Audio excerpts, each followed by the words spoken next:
Bonjour, je suis ravie de vous retrouver ce dimanche 31 janvier pour le culte. Le message aujourd'hui est porté par le pasteur Okeni George. Le titre du message est « Comment manifester une attitude chrétienne ». J'espère que vous serez complètement édifiés par ce message. Que Dieu vous bénisse.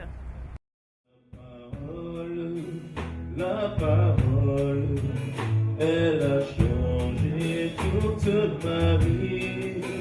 La parole qui est venue pour me transformer, elle est la parole du Fils de Dieu. La parole, elle a changé toute ma vie. La parole qui est venue pour me transformer, elle est la parole du Fils de Dieu. La parole, elle a changé toute ma vie. La parole qui est venue pour me transformer, elle est la parole du Fils de Dieu. Donc ce dimanche, nous allons parler de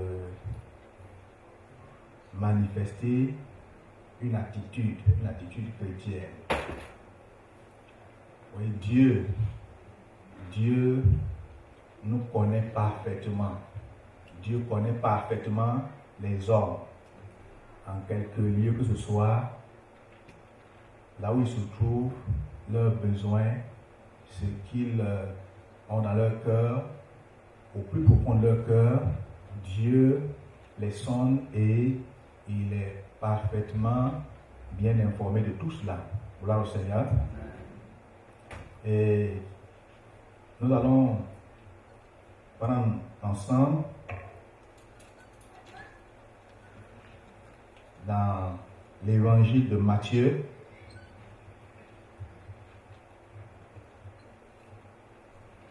le chapitre 11.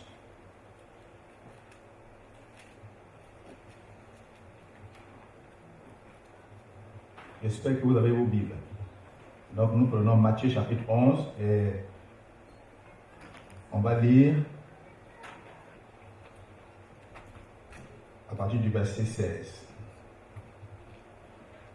À qui comparerai-je cette génération? Elle ressemble à des enfants assis dans des places publiques et qui, s'adressant à d'autres enfants, disent: nous avons joué de la flûte et vous n'avez pas dansé. Nous avons chanté des complaintes et vous ne vous êtes pas lamenté. Car Jean est venu, ne mangeant ni ne buvant. Ils disent: il a un démon. Le Fils de l'homme est venu, mangeant et buvant, et ils disent: c'est un mangeur et un buveur, un ami des publicains et des gens de mauvaise vie. Mais la sagesse a été justifiée par ses enfants.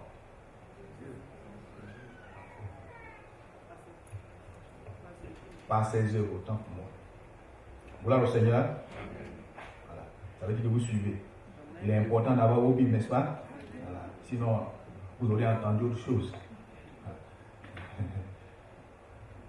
Mais le lunettes me fatigue un peu quelquefois. Alléluia. Vous voyez dans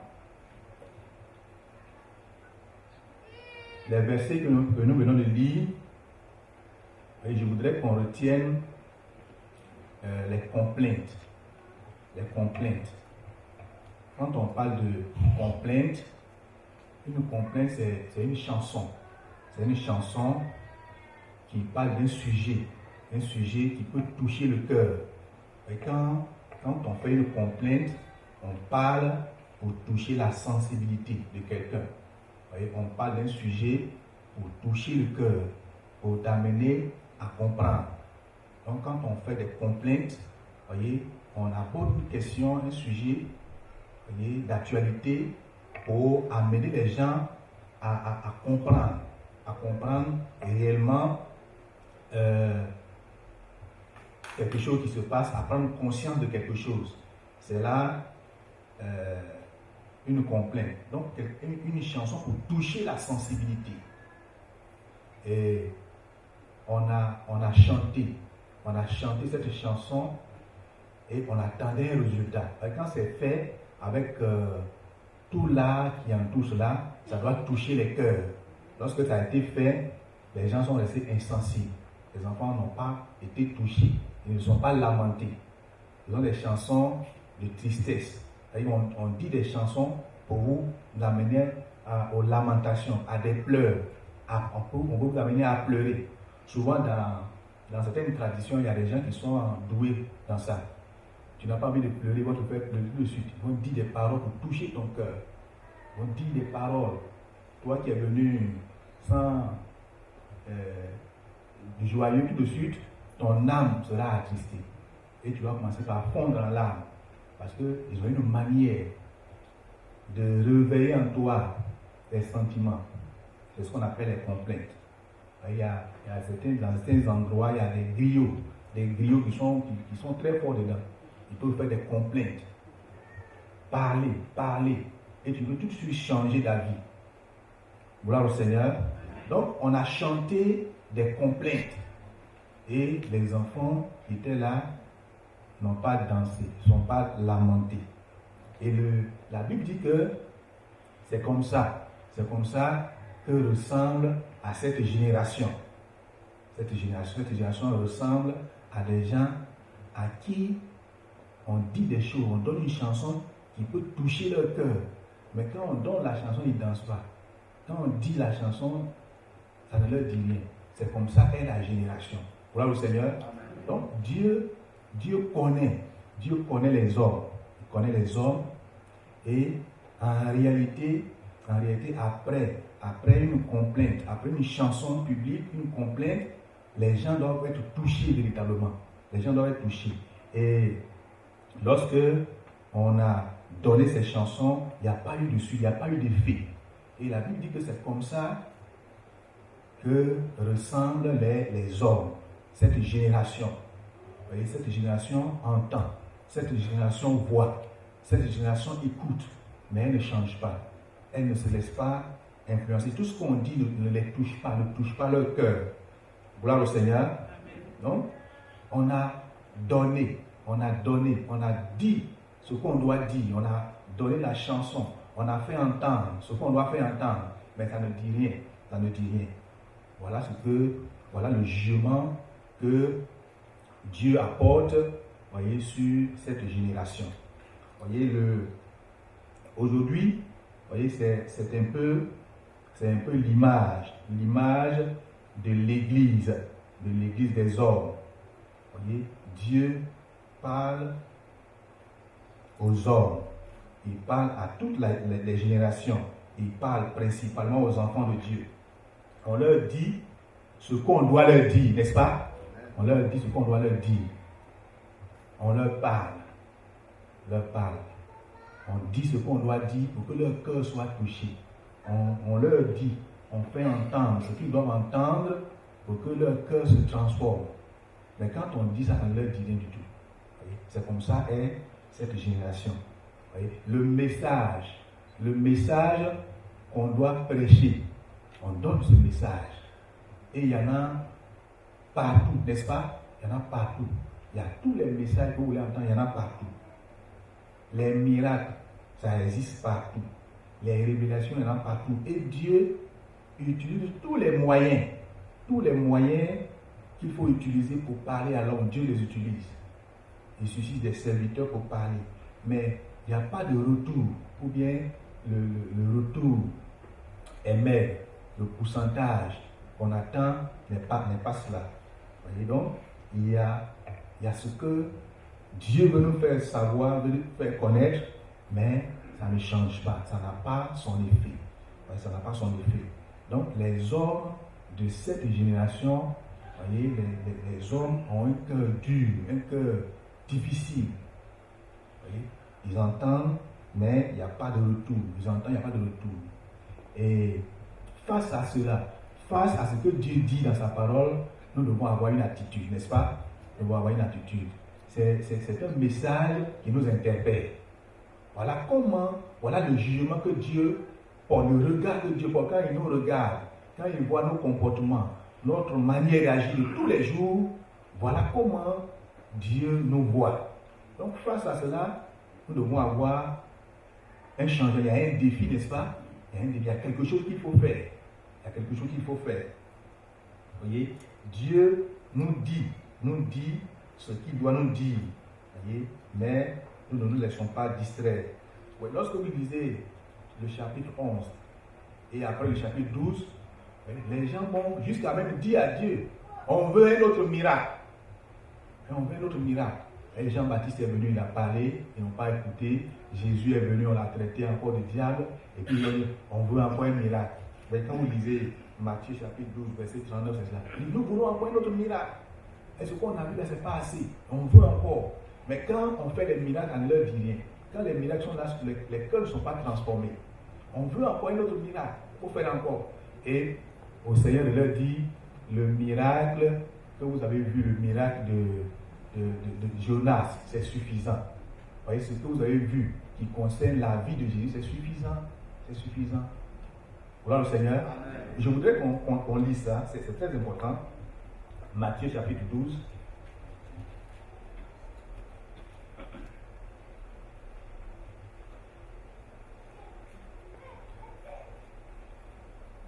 À partir du verset 39. Une génération méchante et adultère demande un miracle. Il ne lui sera donné d'autre miracle que celui du prophète Jonas. Car de même que Jonas fut 3 jours et 3 nuits dans le ventre d'un grand poisson, de même le Fils de l'homme sera 3 jours et 3 nuits dans le sein de la terre. Les hommes de Ninive se lèveront au jour du jugement avec cette génération et la condamneront parce qu'ils se repentirent à la prédication de Jonas. Et voici, il y a ici plus que Jonas. Verset 42. La reine du midi se lèvera au jour du jugement avec cette génération et la condamnera parce qu'elle vint des extrémités de la terre pour entendre la sagesse de Salomon. Et voici, il y a ici plus que Salomon. Voilà le Seigneur. Donc, les gens réclament des miracles. Ils réclament davantage de miracles comme si ils veulent changer. Vous voyez, c'est pour se faire plaisir. Ah, on est allé aujourd'hui, on a encore vu de grandes choses et puis ça s'arrête là. C'est tout ce qu'ils veulent. Aujourd'hui, on est allé, vraiment, ça s'est très bien passé. Ça s'est très bien passé. Oui, il a encore fait. Il a encore fait. Ils vont donner la gloire à un homme. Oui, aujourd'hui encore, le prédicateur était excellent. Et puis après, plus rien. On a entendu des choses merveilleuses. Et puis ça s'arrête là. Et Dieu dit, on ne va pas continuer comme ça. On ne va pas continuer de faire des miracles. On ne va pas continuer de vous donner seulement des miracles. Ce qui s'est passé est suffisant. Voilà le Seigneur. C'est déjà assez pour que quelqu'un puisse être touché. C'est déjà assez pour que quelqu'un puisse se soumettre, dépendre de Dieu. Vous voyez, Dieu connaît nos cœurs. Vous voyez, et cette attitude, c'est ce que nous voyons aujourd'hui. Ce que nous voyons aujourd'hui. Vous voyez, plus la parole de Dieu nous dit plus grandes choses. Tout ce que nous voyons, les miracles, les prodiges, ça nous dit plus grandes choses. Ça ne nous dit plus grandes choses. On veut encore des choses nouvelles. Des choses nouvelles, des choses qu'on n'a pas encore vues, ce qu'on n'a jamais encore entendu. On veut avoir des choses plus grandes. Mais lorsque ça se produit, ça ne change rien. Ça ne change rien. Lorsqu'on les voit, on se donne du plaisir pour un temps et puis c'est fini. Plus rien. Plus rien. Voyez? Il faut que notre attitude change. Alléluia. Amen. Il faut que notre attitude change. Quand Dieu nous parle et que notre cœur est touché, nous devons avoir une bonne attitude, une bonne réaction.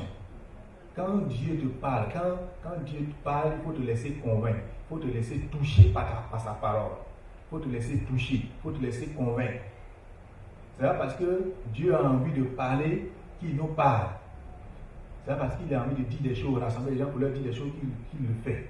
Dieu veut nous amener à un but, à un objectif qu'il a pour chacun de nous. Vous voyez? Quand Dieu fait un miracle dans ta vie, c'est pour t'amener au changement.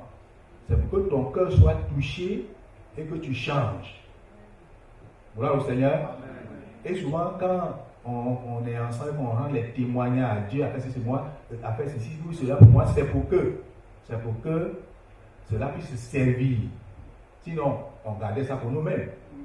C'est pour que ça puisse servir. Le miracle doit servir. La parole de Dieu que tu as reçue doit servir. La révélation qui est faite doit servir. La parole de connaissance, la prophétie qui a été donnée doit servir. Doit servir. Ça ne doit pas rester lettre morte. Ça ne doit pas être comme si personne n'a entendu. Dieu nous parle pour que nous puissions changer.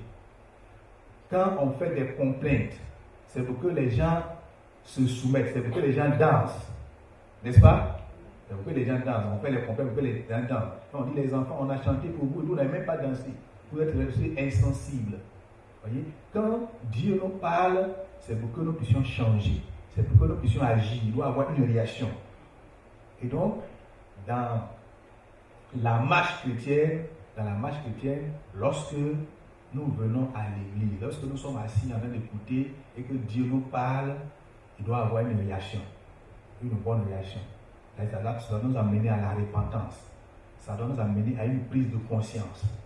Ça doit nous amener à changer. C'est pourquoi Dieu nous parle.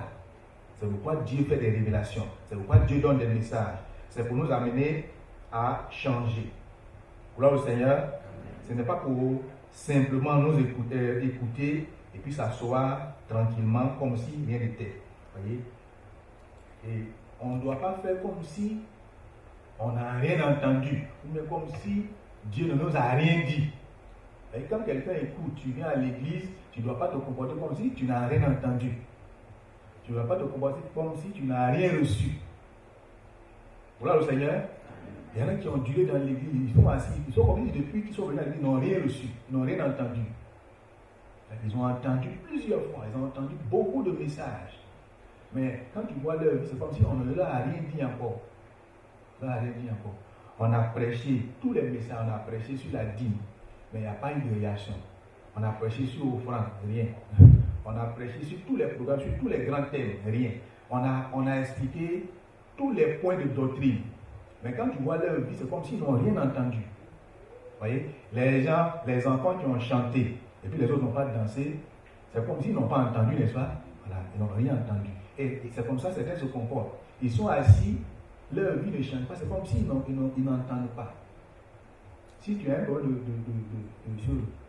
d'entendement, de soudité, il faut le dire, on va prier pour toi. Mais si tu entends, il y a un problème.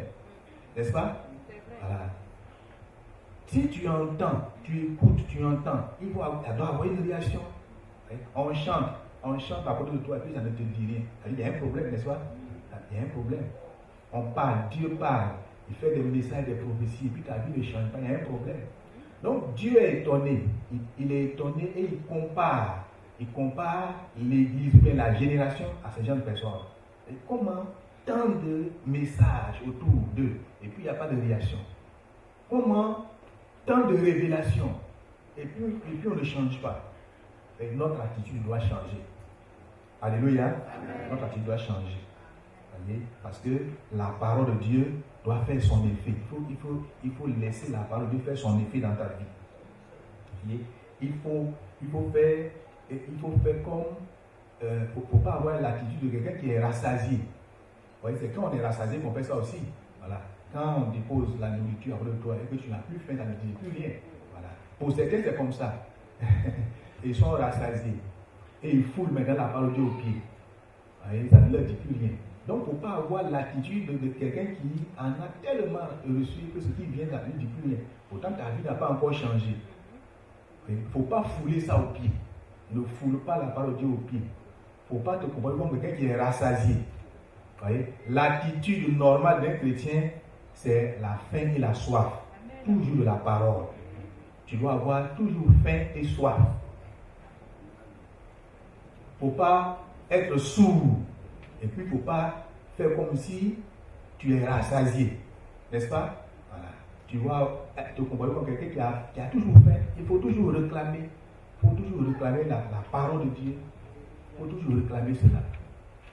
Il faut toujours réclamer, avoir faim et soif de la parole. Tu as tellement reçu de messages sur certains thèmes que ça ne dit plus rien. Tu foules ça au pied. Quand on commence le verset, tu sais qu'on va terminer. Mais ça n'a pas d'effet dans ta vie. Ça n'a pas d'effet. Quand on commence, tu sais qu'on va terminer. Quand on donne l'introduction du message, tu connais la conclusion. Mais ça n'a pas d'effet. Tu es devenu un docteur de la loi, mais ça n'a pas d'effet sur ta vie. Tu es un docteur, un grand enseignant de la parole. Tu sais encourager, dire les choses, mais ça ne change pas. Tu fous ça au pied. Et ce n'est pas une bonne chose. Voilà au Seigneur. Voyez, quand on te présente quelque chose et que tu ne réagis pas, ça veut dire que tu ne connais pas aussi la valeur de la chose, n'est-ce pas? Et que tu ne connais pas la valeur. On te présente quelque chose et puis ça ne te dit rien. Ça veut dire que tu ne connais pas la valeur, c'est ce que ça veut dire aussi. Si tu connaissais la valeur du message que Dieu te donnait, tu allais réagir. Et il y en a qui ne connaissent pas la valeur des choses qu'on leur présente. Ils ne connaissent pas la valeur des choses qu'on leur présente. Et tu écoutes la parole de Dieu, mais ça ne te dit rien. Parce que tu ne connais pas son importance. Tu ne connais pas sa valeur. Et cette attitude-là, le chrétien doit éviter ça. Il faut éviter ça. Tu ne connais pas la valeur d'un message biblique. Tu ne connais pas sa valeur. Donc tu te comportes comme tu veux. Ça ne te dit rien parce que tu ne connais pas sa valeur, n'est-ce pas? Voyez ces enfants qui sont parmi nous. Si toute la l'heure on dépose beaucoup de billets ou bien de l'or même, et puis on les dépose là, il y en a même qui vont déchirer, n'est-ce pas? Ils vont les prendre, ils vont déchirer, ils vont jeter. S'il y a un truc de pas, ils vont jeter. Il y en a qui vont mettre dans la bouche, ils vont mettre la salive aussi pour mouiller ça. Parce qu'ils ne connaissent pas la valeur. Mais si on dépose ça parmi nous ici, les adultes, et puis on dit bon, le premier venu, tu vas prendre. On va casser les chaises ici, n'est-ce pas? On va casser les chaises. Parce qu'on connaît la valeur, n'est-ce pas? On connaît la valeur de l'objet qui est là. On va courir pour l'avoir. Le chrétien doit changer d'attitude parce qu'il connaît la valeur de la parole de Dieu. Quand tu connais la valeur de la parole de Dieu, tu n'as plus la même réaction que celui qui est dehors qui n'a pas compris. Il faut connaître la valeur de la parole de Dieu. Voyez? Quand tu connais la valeur du salut, quand tu connais la valeur des choses que Dieu a réservées pour toi, mais tu ne te donnes plus du plaisir, tu ne joues plus. Parce que tu connais la valeur de ces choses. Et c'est comme ça que est notre génération. Et on ne connaît pas la valeur de ce que Dieu nous présente, on ne connaît pas son importance, ça ne nous dit pas grand-chose. Ou bien il parle, mais on n'entend pas. Ou bien on est rassasié et on est là. Il faut que cela change. Il faut que cela change. Alléluia. Il ne faut pas être fatigué. Il ne faut pas être fatigué de demeurer dans les voies du Seigneur. Il ne faut pas être fatigué. Il ne faut pas être fatigué de méditer la parole. Il ne faut pas être fatigué de servir Dieu. Il ne faut pas être fatigué ou bien avoir des regrets. Pour avoir accepté Jésus aujourd'hui, tu as des regrets. Parce que tu ne connais pas la valeur de la chose. Il y en a qui regrettent même. Et si je savais, je ne mettais pas ma main dedans. Si je savais, je n'avais même pas, j'allais regretter certaines choses avant de venir à l'église. Tu as des regrets parce que tu ne connais pas la valeur de ta position. Tu ne connais pas l'importance de ce que Dieu te réserve. Voyez, il faut que nous changeons d'attitude. Dieu connaît nos cœurs. Quand il regarde nos comportements, qu'il nous juge, il voit que nous ne sommes pas sincères. On ne connaît pas la valeur de ce qu'il nous présente. Et donc nous devons changer d'attitude. faut avoir une attitude sérieuse, une attitude chrétienne. Il faut te laisser transformer par la parole de Dieu. Alléluia.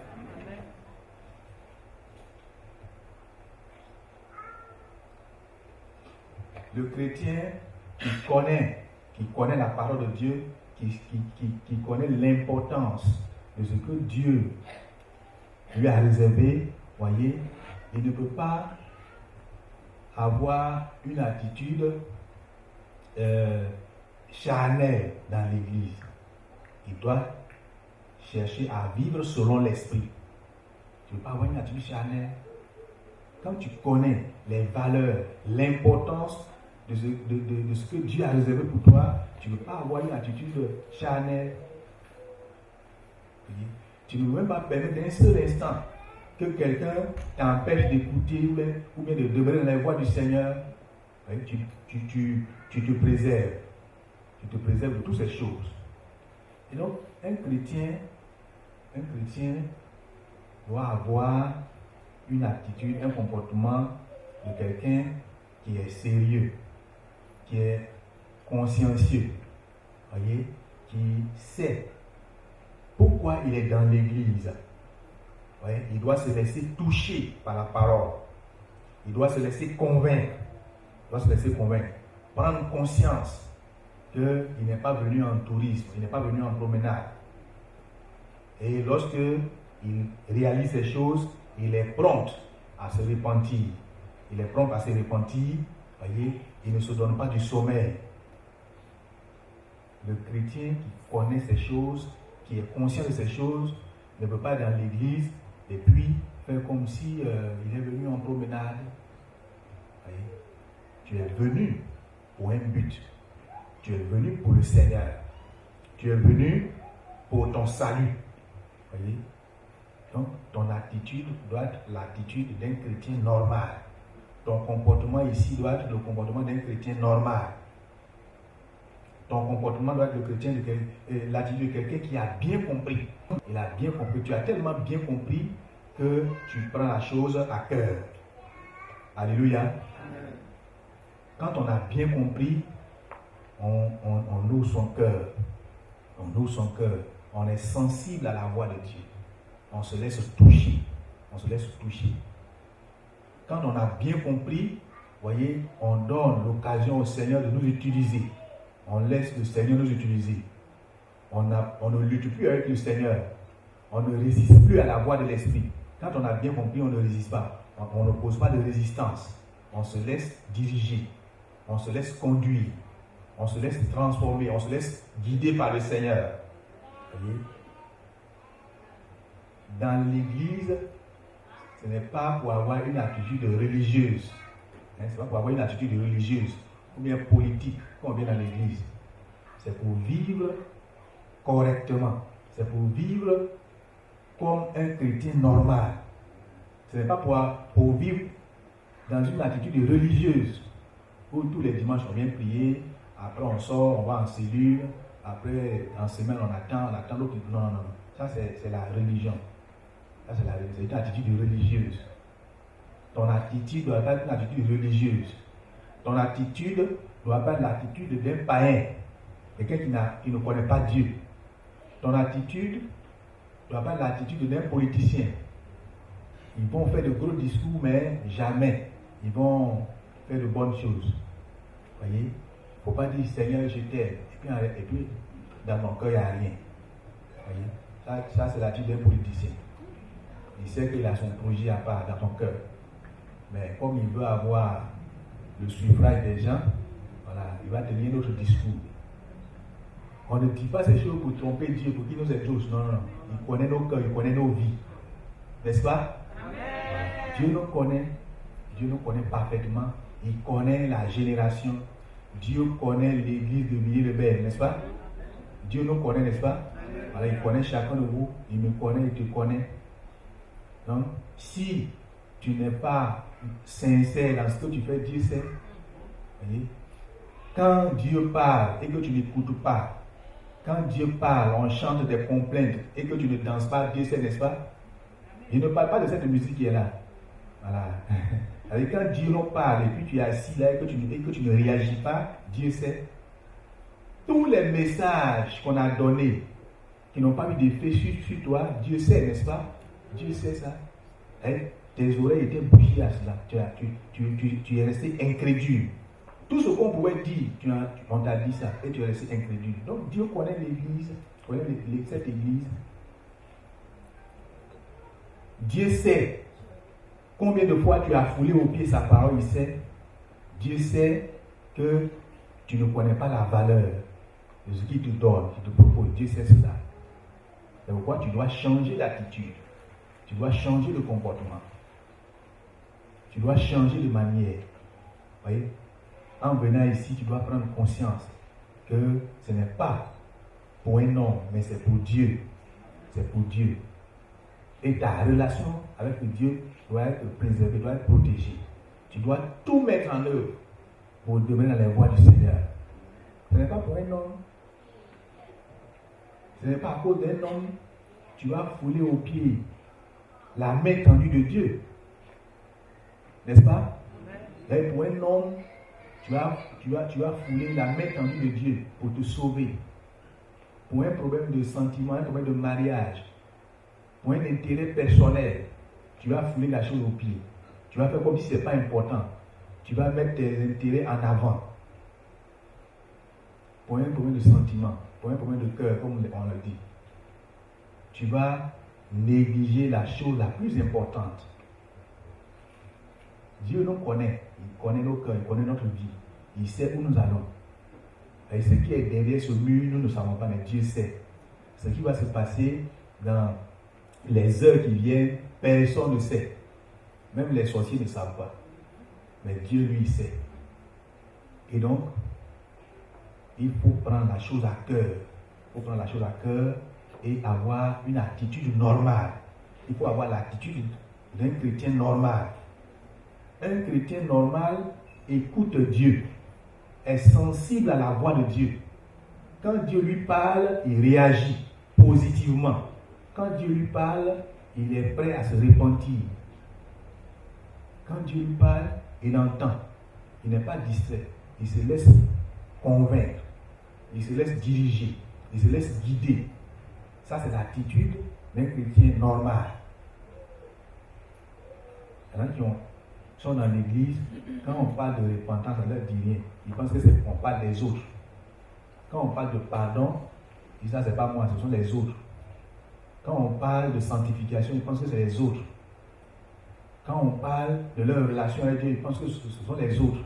Et ce message, c'est pour le tel frère, c'est pour telle soeur, c'est pas pour moi, c'est pour toi. C'est pour toi d'abord. Le message qui vient est pour toi d'abord. Dieu te parle d'abord avant de te laisser parler à quelqu'un d'autre. Dieu commence par nous d'abord. Il nous parle à nous d'abord. Donc, en venant dans l'église, il ne faut pas avoir une attitude contraire à ce que Dieu te demande. C'est-à-dire, tu es insensible, tu fais comme si tu n'entends rien de ce que Dieu dit et tu fais ta volonté. Il y en a qui sont là pour faire des querelles, ils cherchent des querelles, ils cherchent même des occasions pour provoquer les gens parce qu'ils veulent faire des bagarres, ils veulent faire des querelles à l'église. Ils veulent des querelles. Mais je l'attends. Je l'attends. Et il est préparé pour venir faire des querelles à l'église. Quand on dit on ne fait pas parler à l'église, ça c'est pas son message, c'est pour les autres. Lui, ce qui est dans son cœur, il va venir faire ça forcément. On ne vient pas à l'église pour faire des querelles, mes bien-aimés. Il y en a qui aiment les querelles. Les querelles depuis le CP, là, il n'a pas oublié. Parce qu'avant, on se préparait à l'école, on allait frapper les autres. Tu n'es pas délivré de ça encore. Tu as grandi et tu viens à l'église pour faire des querelles. Tu veux frapper des gens ici.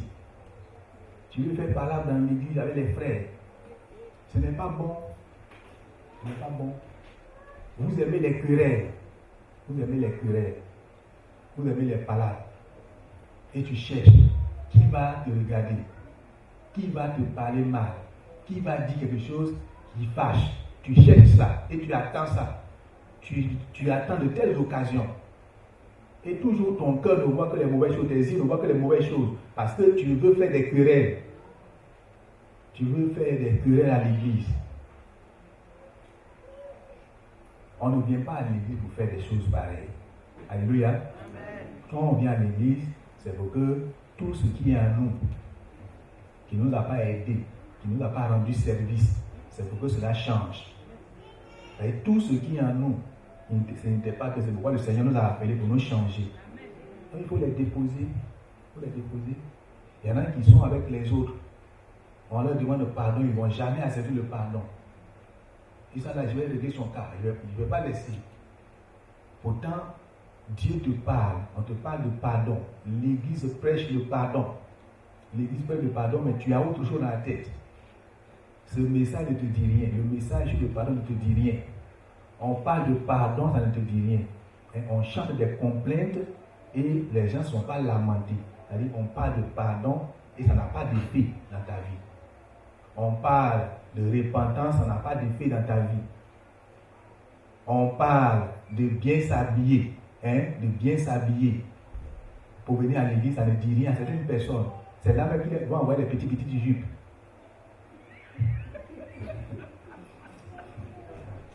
Ça ne leur dit rien. Quand on parle de ça, c'est là même ils vont faire. Ils disent, c'est moi-même mon agent qui a payé ça. Mais tu te fatigues. Tu te fatigues. Quand on dit ça, il faut changer. Alléluia. Ce message est pour toi. C'est pour que tu chantes. Quand on chante des complaintes, il faut que tu te lamentes. Alléluia. Quand on chante des complaintes, il faut que tu te lamentes. Quand on dit ça, c'est pour que tu changes. Ce n'est pas pour que tu payes ça encore plus grave. N'est-ce pas? Voilà. Quand on dit habillez-vous bien, c'est à cause de toi on a dit ça. Donc il faut payer ce qui est l'homme maintenant. Alléluia. Amen. Donc c'est à cause de vous on dit ça, on chante des complaintes, il faut que vous dansiez. Alléluia. C'est qui je suis en train de parler. Amen, amen. Et je ne vous insulte pas, n'est-ce pas? C'est ce qu'il faut pour aller au ciel. Amen. Si on ne vous dit pas ça, c'est pas bon. Alléluia. Si on ne vous dit pas ça, on ne vous aime pas. Ne faites pas comme des païens. Ceux qui ne connaissent pas Dieu, qui n'entendent pas la parole de Dieu, peuvent se permettre ces choses-là. Mais vous qui connaissez Dieu, vous qui entendez la voix de Dieu, vous ne devez plus faire ça, n'est-ce pas? Votre attitude doit changer. Votre attitude doit changer. Quand on chante des complaintes, les gens doivent danser. Quand on dit ça, c'est pour que tu changes. Quand on dit ça, il faut changer. On va dire à le pasteur, on va parler, il ne va plus venir. Si tu ne veux plus venir, il faut rester chez toi. Et il n'aura rien. Alléluia. Il faut changer. Et les gens à l'église ne veulent pas changer. Ils s'habillent mal, ils font n'importe quoi. Et ils viennent. Et ils viennent danser, Et ils sont contents. Ils pensent qu'ils sont déjà au ciel. Tu n'es pas encore au ciel. Tu as encore habillé le verbe. Tu n'es pas encore parti. Il faut bien te comporter. Il faut bien te comporter. Quand on chante des complaintes, il faut danser. Alléluia. Amen. Si tu connais la valeur de la parole de Dieu, il faut te soumettre. Il ne faut pas fouler ça au pied. Il faut que ton attitude change. Il faut que dans cette église, ton attitude change. Dans cette maison, on doit changer. Dans cette église, on doit changer. Changer en parole. Changer dans le comportement. Vous qui aimez les palabres, vous m'entendez. Changer. C'est pour vous qu'on change les complaintes. Donc, exécutez-vous. Changez votre vie. Laissez-vous transformer. Quand quelqu'un vient de devenir une nouvelle créature, les choses anciennes sont passées. Vous avez changé le verset. Les choses anciennes sont encore là. Pour certains, ça est là. Parce que on a parlé, ils n'ont pas écouté. On a parlé, ils ne sont pas laissés convaincre. Donc les choses anciennes sont là. Le vol est là. L'adultère est là. Le mensonge est là. L'escroquerie est là. Les choses anciennes sont là. Quelle est cette attitude? Quelle est cette attitude? Il faut avoir une attitude chrétienne. Quelqu'un qui se donne au Seigneur, il se laisse transformer. Il est libéré des rancœurs, des rancunes. Il est libéré de la mauvaise façon de vivre. Il se laisse transformer. C'est ce que Dieu attend de chacun de nous. Si tu connais la valeur de ce que Dieu te donne, il faut te soumettre. Gloire au Seigneur. Il faut te soumettre à cela. Notre attitude doit changer. Voyez, lisons Hébreux chapitre 4.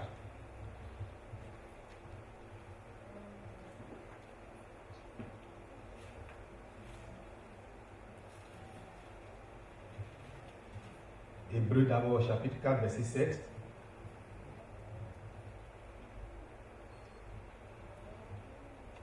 Vous voyez, il est écrit, c'est pourquoi, selon que dit le Saint-Esprit, aujourd'hui, si vous entendez sa voix, n'endurcissez pas vos cœurs, comme lors de la révolte, le jour de la tentation dans le désert, où vos pères me tentaient pour m'éprouver, et ils virent mes œuvres pendant 40 ans. Donc, pendant 40 ans, ils ont vu les œuvres. Ils ont vu les œuvres de Dieu. Vous voyez? Dieu a fait manger la manne. Il a fait manger la manne. Puis à un moment donné, ils sont fatigués. Il est toujours manne. Ils ont toujours la même nourriture. Toujours la même nourriture. Ils ont commencé à fouler ça aux pieds. Tous les jours, Dieu nous fait manger la même chose. Vous voyez? Tous les jours, Dieu nous fait manger. Mais vous ne changez pas. Vous ne changez pas. C'est pourquoi les mêmes choses reviennent, n'est-ce pas? Voilà. C'est pourquoi les mêmes choses reviennent. Si les hommes changent, si nous sommes transformés, mais il n'y a plus rien à dire. Comme je l'ai dit une fois, si vous êtes docile, si on vous parle d'argent et que vous êtes choqué, si à la fin du mois, vous allez directement régler ce qu'il y a à régler, mais il n'y a plus de message sur ces choses, n'est-ce pas? Mais c'est quand on ne se soumet pas, on a oublié de répéter les mêmes choses. On a oublié de dire les mêmes choses parce que on chante les complaintes, les gens ne dansent pas. On parle, ils ne coûtent pas. On parle, ils ont d'autres choses dans la tête, ils ont d'autres projets. Si vous avez d'autres projets, on doit toujours vous ramener au projet de Dieu, n'est-ce pas? On doit toujours vous ramener dans le jardin d'Éden, où Dieu était en communion, en contact avec ses enfants. On doit ramener l'église là. On doit ramener l'église à la parole de Dieu. Mais si tu ne changes pas, on va dire les mêmes choses. Si tu ne changes pas, on va te répéter ça 1000 fois. Aussi longtemps que tu vas demeurer dans tes voies, on va les répéter. Parce que tu n'as pas encore changé. Et la Bible dit d'insister là-dessus. Et on insiste. Il faut changer. Voilà le Seigneur. Donc Dieu, quand il nous parle, il ne faut pas endurcir ton cœur. Il ne faut pas fermer ton cœur. Faire comme si tu n'as rien entendu. Comme s'il ne t'a rien dit. Il faut que notre attitude change. Il faut que notre comportement change. Notre approche en venant de la main du Seigneur change. Notre approche de la parole de Dieu, notre relation avec le Seigneur, il faut que ces choses changent. Il faut avoir une attitude normale. Et comme je vous l'ai dit, voyez, le chrétien doit accepter la parole de Dieu, la vraie parole de Dieu, qui est l'éducation, qui est la nourriture, pour qu'il puisse grandir. Il faut accepter cela. Il faut accepter la bonne nourriture, la nourriture de qualité. C'est ce qui peut donner la santé. Il faut accepter cela. Et il faut accepter que Dieu détache ton cœur des mauvaises choses. Il faut accepter cela. Si tu reçois, tu écoutes, et qu'il n'y a pas d'effet, c'est que tu ne sais pas pourquoi tu es là. Donc il faut que notre attitude change. Il faut manifester le comportement normal d'un chrétien dans cette église. Il faut manifester cela. Alléluia. Amen. Quand tu entends la parole de Dieu et que tu es dans le péché, il faut pleurer sur tes péchés. Il faut abandonner. Si on dit les sorciers n'iront pas au ciel, que tu sais que tu es sorcier, il faut te repentir. C'est pas ça. C'est tellement simple. Tu es dans la sorcellerie. Personne ne sait, c'est toi seul qui sais. Et puis on a parlé de ça. Il ne faut pas rester dedans. Il faut te faire aider. Ou bien il faut te repentir. Et puis c'est fini. Et puis on avance. Si tu es dans l'adultère et que tu entends ces choses, tu changes et puis c'est fini. Et puis on avance. Il ne faut pas endurcir ton cœur. Si tu demeures dans ton attitude, n'est pas l'attitude normale d'un chrétien. Ce n'est pas normal. Bien aimé, je voudrais m'arrêter là ce matin. Que Dieu vous bénisse. Amen. Vous venez d'écouter le message « Comment manifester une attitude chrétienne ». Nous espérons que vous avez été édifiés. Nous vous disons donc Au revoir, à dimanche prochain et que Dieu soit avec vous.